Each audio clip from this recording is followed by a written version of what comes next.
In digital Marathi, जनतेच्या हक्काचं व्यासपीठ। बदलापूर शहराच्या पूर्व आणि पश्चिम भागाला जोडण्यासाठी बेलवली परिसरात रेल्वेने उभारलेला भुयारी मार्ग आता शहरासाठी डोकेदुखी ठरतोय। कारण या अरुंद भुयारी मार्गातून एका वेळी 2 मोठी वाहने जाऊ शकत नाहीत। त्यामुळे एका बाजूची वाहने गेल्याशिवाय दुसऱ्या बाजूच्या वाहनांना जाता येत नाही। त्यामुळे भुयारी मार्गाच्या दोन्ही बाजूस वाहतूक कोंडी होऊन त्याचा थेट परिणाम शहराच्या मुख्य रस्त्यावर होतोय। यामुळे शहरातील मुख्य रस्त्यांवर वाहनांच्या लांबच लांब रांगा लागून वाहतूक कोंडी निर्माण होत असल्याचं पाहायला मिळतंय। तर रविवारी सुट्टीच्या दिवशी बाजारात येणाऱ्या बदलापूरकरांना याचा मोठ्या प्रमाणात मनस्ताप सहन करावा लागतोय।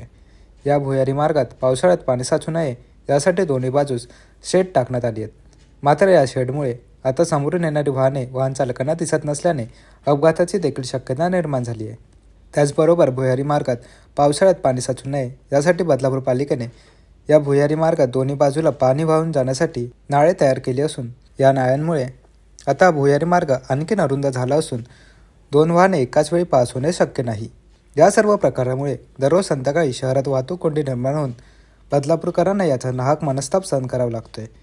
त्यामुळे या भुयारी मार्गातून दुचाकी, 3 चाकी आणि लहान 4 चाकी वाहनांनाच प्रवेश देण्याची गरज सर्वसामान्य बदलापूरकरांना व्यक्त होऊ लागली आहे।